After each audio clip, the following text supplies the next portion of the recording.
नमस्कार। Career wing पर आपका बहुत बहुत स्वागत है। कैसे हैं आप सब ठीक।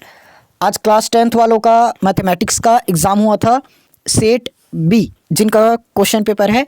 अपना आंसर मिला लेना ना, पूरा का पूरा आंसर बताया जा रहा है। इसके पहले मैंने सेट सी पूरी तरह से अपलोड कर दिया। आप लोग अगर अपना आंसर नहीं देखे तो यहाँ पर जाकर चेक कर सकते हैं।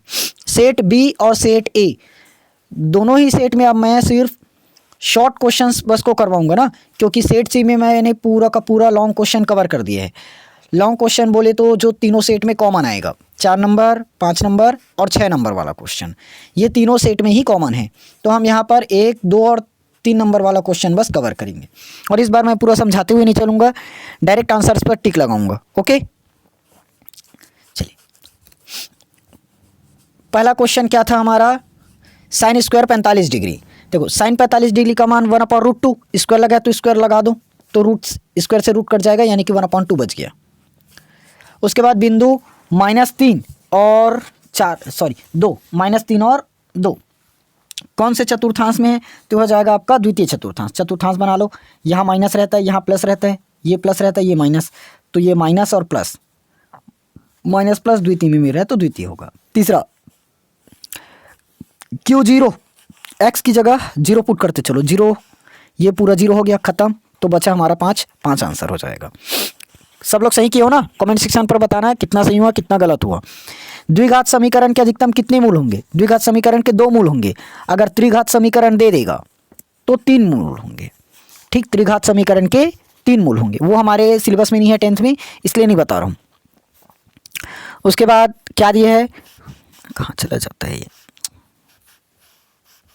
शंकु का आधार होता है। देखो, शंकु इस तरह से बनाते हो, ये आधार कहलाता है। कौन से आकार में दिख रहा है, ये आयत की तरह दिख रहा है कि गोल है कि वर्ग है, सब बोलोगे वृत्ताकार है, वृत्ताकार होगा।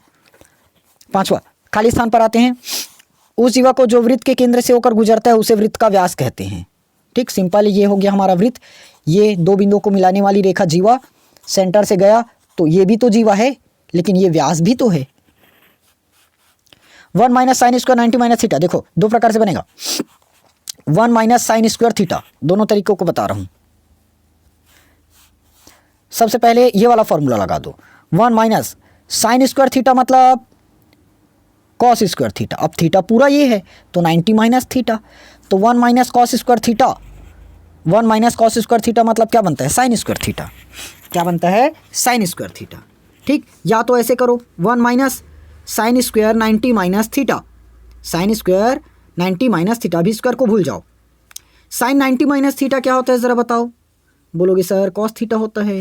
अब यहाँ स्क्वायर था, स्क्वायर लगा दो, 1 - cos स्क्वायर थीटा मतलब साइन स्क्वायर थीटा, इसका सही आंसर होता है। चक्री चतुर्भुज का कोण 105 डिग्री है। देखो, 2 कोण इसको सेट सी में भी करवाया हूँ। एक कोण यहाँ पर बन रहा है मान लो, और एक कोण यहाँ पर बन रहा है। चक्री चतुर्भुज का दोनों को मिलाकर 180 बनना था, ये बन चुका है पहले से 105, तो कितना बनेगा, तो 180 आएगा, यानी कि बोलोगे 75, 75 5 80 और 100 180। शिक्षा उपकर दे आयकर की राशि पर लगाया जाता है, सबको पता है। अद्वितीय हल कब प्राप्त होगा, जब प्रतिच्छेदी रेखा होगा तब अद्वितीय हल प्राप्त होता है।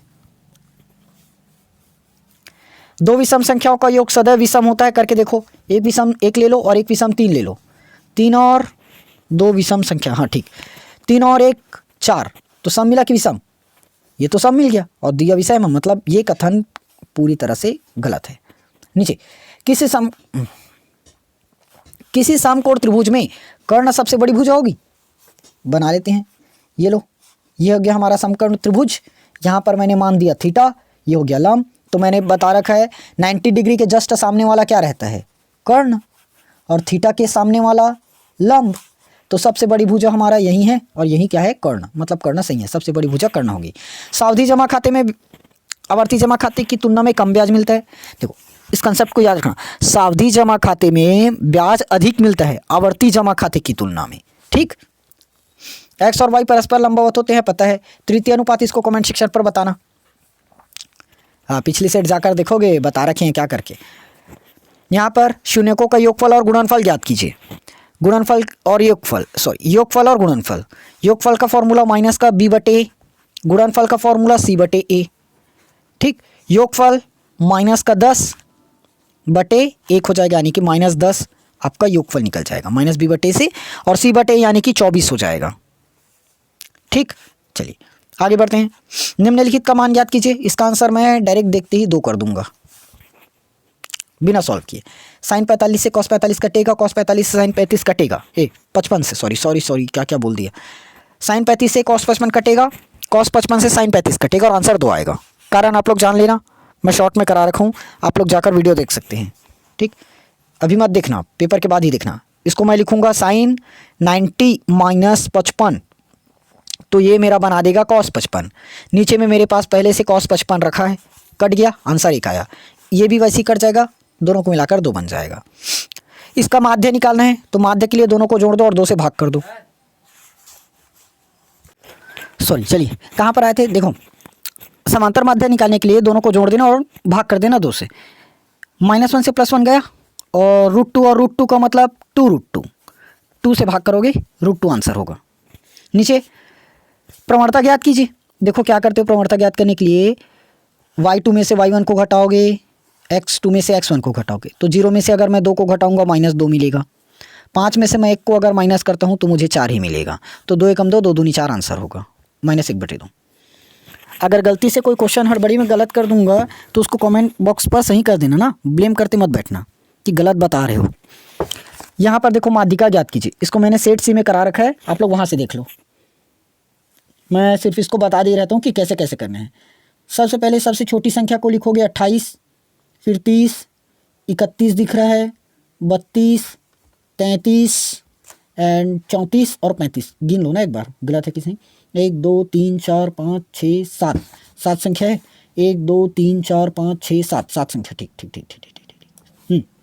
क्या करते हो, विषम संख्या के लिए 1 जोड़ देते हो और 2 से भाग कर देते हो, तो 7 है, 8 होगा, 8 को 2 से भाग करेंगे तो 4। चौथा पद, चौथा पद में हमें क्या दे रखा है, 1 2 3 चौथा पद 32, तो 32 आंसर होगा। ओके, नीचे आते हैं। एक बेलन के आधार की त्रिज्या 14 सेंटीमीटर दी है और ऊंचाई 10 सेंटीमीटर दी है। संपूर्ण पृष्ठ निकालना है। अच्छा, मैं पिछली बार जब कराया था तो वहाँ सेंटीमीटर क्यूब सेंटीमीटर स्क्वायर नहीं बताया था क्या, देख लेना ना एक बार उसमें। आधार की त्रिज्या, देखो बेलन के आधार की त्रिज्या होती क्या है, 2πr। कितना दे रखा है, 14। ऊंचाई h बराबर 10। फॉर्मूला पता है, 2πrh। बेलन का सॉरी बेलन के आधार की त्रिज्या 2πr बराबर 14, ऊंचाई h बराबर 10। बेलन का संपूर्ण पृष्ठ निकालना है। संपूर्ण पृष्ठ 2πr r plus h, 2πr r plus h। क्या हो रही है, अरे ये क्या हो रहा है, ये कैसे अपने आप हो रहा है यार। सॉरी। और हाँ ठीक, चलिए ओके ठीक। देखो क्या दिया, बेलन के आधार की त्रिज्या 14। अरे एक मिनट, यहाँ तो त्रिज्या दिया है और हमने परिधि लिख दी है। गलत भाई, 1 मिनट, गलत हो गया ना ये। बेलन के आधार की त्रिज्या r है ना 14 सेंटीमीटर, ऊंचाई h है 10 सेंटीमीटर। मैं ही गलत बता रहा था। संपूर्ण पृष्ठ निकालना है। अच्छा हाँ, यहाँ पर मैं वैल्यू भी कैसे पुट कर रहा था जब r ही नहीं दिया तो। 2πr r plus h, 2 22/7, r का मान 14 और 14 + 10 24। ठीक, अरे बैटरी लो, चलो मैं एक बार रख रहा हूँ ना फिर से। 2πr r plus h put करते हैं। 2 पाई 22/7, r का मान 14 और ये 10 रख दोगे, 14 और 10 टोटल 24। 7 दूनी हो जाएगा हमारा 14। आप लोग इतने का गुणा करके देख लेना ना कितना आएगा, वही सही आंसर होगा। 2 दूनी 4 हो जाएगा, 22 चौक 88, 88 गुणी 24 लगाना। ठीक, वही आंसर आएगा। और क्षेत्रफल बोला है इसीलिए सब लोग सेंटीमीटर स्क्वायर किए हो ना, सेंटीमीटर स्क्वायर किए हो। अगला, 3 क्रमागत सम संख्याओं का योग हमेशा 6 का गुणज होता है। देखो सम संख्या, तो पहली संख्या मैं मान देता हूँ x, 2 का गुणा कर दूंगा, 2 सम संख्या बन गया। तो पहली सम संख्या 2x, तो दूसरी सम संख्या 2x + 2, फिर 2x + 4, सबको जोड़ोगी 6 का गुणज निकलना चाहिए। 2 4 6 x + 6, यहाँ से मैं 6 को निकालूंगा बाहर, x + 1 मेरे पास बचा, तो 6 x + 1 की जगह मैं n रख दूंगा, बन गया। अब इधर उधर का आप लोग लिखते रहना ना, जो भी लिखना रहता है थ्योरी आप लोग देख सकते हैं। अच्छा, ये क्वेश्चन मैं ना तो इम्पोर्टेंट में कराया था ना कहीं भी करवाया था, ये और ये आया भी है लेकिन ठीक, लेकिन इतना भी हार्ड नहीं है कि नहीं बन पाएगा। चलो बनाते हैं। चलो देखो यहाँ से कैसे बनेगा, ध्यान देना ना। सेम सेट सी और सेट ए के जैसे ही है, सिर्फ थोड़ा सा बस यहाँ पर अलग करना पड़ेगा, एक ही जगह बस। देखो a/b बराबर c/d हम पहली से दे रखा है। अब देखना मैं यहाँ से क्या करता हूँ, LHS लेता हूँ, ma + nb बटे में b हो गया। देखो मेरे पास क्या है m a, एक मिनट, मैं कर दूंगा b को बाहर, कारण समझना अभी बताऊंगा। b को बाहर कर दूंगा तो मेरे पास क्या बचा, ma बटे में b प्लस n। अब अंदर में b का गुणा करके देखो मिलेगा कि नहीं मिलेगा, b से b कट जाएगा, ma आएगा, ma है, n में अगर मैं b का गुणा करूँ nb दिया है, नीचे में ही मेरे पास है b, कट गया b से b, बचा क्या, ma बटे b प्लस n। तो यहाँ से मुझे क्या मिलेगा, ma प्लस nb और इसके बटे में b मिलेगा। और देखो एक मिनट, एक साइड होगा ना, हो गया। चलिए आगे बढ़ें, चलिए आगे पढ़ते हैं। देखो अरे ये तो मैंने पूरा मिटा दिया, गायब भी कर दिया। चलो क्या क्या निकाले थे अपन ने, देखते हैं।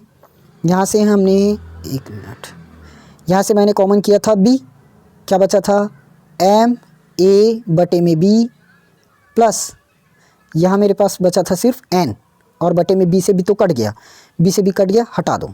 ठीक, अब देखो भाई यहाँ पर a बटे b है, अरे पूरा गायब हो गया, हटा हटा हटा इसको।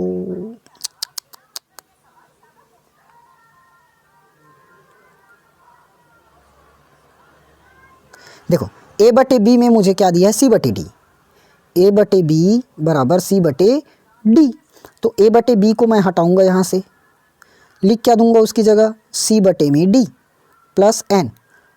तो क्या होगा ये, m c plus n d बटे में d आ गया, देख लो। ठीक, चाहो तो दूसरी तरीके से निकाल सकते हो, क्या होगा, m a plus n b, b का भाग लगाएंगे इसमें, यहाँ पर भी b का भाग लगाओगे। ठीक, b का भाग लगाएंगे तो मेरे पास बच क्या जाएगा, m a बटे b प्लस n b बटे b होगा। तो क्या होगा, कट जाएगा, फिर से वही कंडीशन आखिर बचेगा, देख लेना। वर्ग समीकरण बनाइए, फॉर्मूला जानते हो, x² माइनस मूलों का योग x प्लस मूलों का गुणनफल बराबर 0। ठीक, योगफल निकालोगे -7 + 5, -7 + 5 मतलब -2 निकलेगा, और माइनस माइनस +2 बन जाएगा x। गुणनफल 7 × 5 = 35, तो -35 बराबर 0, ये x²। इतना आता आंसर, चेक कर लेना। 11वां नंबर का क्वेश्चन मैं नहीं बताऊंगा, आलेख का है। यहाँ पर आते देखो, मैं क्या करूँगा, 6y, अच्छा शॉर्ट, एक मिनट, ये लॉन्ग क्वेश्चन है, लॉन्ग क्वेश्चन मैंने सेट सी में करा रखा है, आप लोग वहाँ से जाकर देख सकते हैं ना, वीडियो बस लंबा होगा, उससे अच्छा आप लोग सीधा वहीं से देखिए। एक क्वेश्चन मैंने छोड़ा था सेट बी या ए में करवाऊंगा करके, उसी को करवा रहा हूँ। देखो ये एक गुफा में खरगोश और कुछ पक्षी हैं, 35 सिर 98 पैर है, खरगोश और पक्षियों की संख्या ज्ञात कीजिए। ध्यान समझना भी इस क्वेश्चन को। देखो खरगोश और कुछ पक्षी, मैंने x माना, y माना, खरगोश को x माना, पक्षी को y माना। देखो मैं जानता हूँ खरगोश के एक सिर होंगे, पक्षी के भी एक ही सिर होंगे, और दोनों को मिलाकर मुझे टोटल सिर दिया है 35। वैसे ही खरगोश के 4 पैर होंगे, पक्षी के 2 पैर होंगे, और ये मुझे टोटल दिए है 98। जब मैं इस समीकरण को सॉल्व करूँगा तो फिर बैटरी लो,